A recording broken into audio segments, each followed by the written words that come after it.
Hello friends, जय Jagannath. Friends, आज मु जाइथिली पुष्प प्रदर्शनी देखिया पई एकाम्र कानन बॉटानिकल गार्डन। एही पुष्प प्रदर्शनी 3 दिन पई अनुष्ठित होईछि, जेउठिक विभिन्न प्रकार पुष्पर समारोह संगठित होईछि।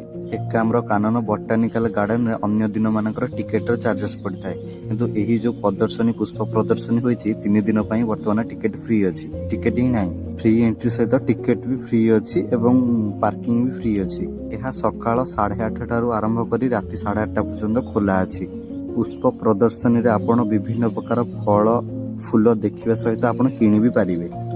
आम ओडिशा रे जेते प्रकार भी फूल अछि तार समारोह आपण को एठी देखिबा को मिलिबो। बहुत सुंदर फूल को देखिबा को मिलिबो। आज जेहेतु लास्ट डे तो माने 11 तारिख आज 3 दिन पई अनुष्ठित होतला। 9, 10, 11 आज जेहेतु लास्ट 11 तारिख आपण जिबा पई टोटली भूलिबे नाही। देखिया पई बहुत सुंदर लागुची।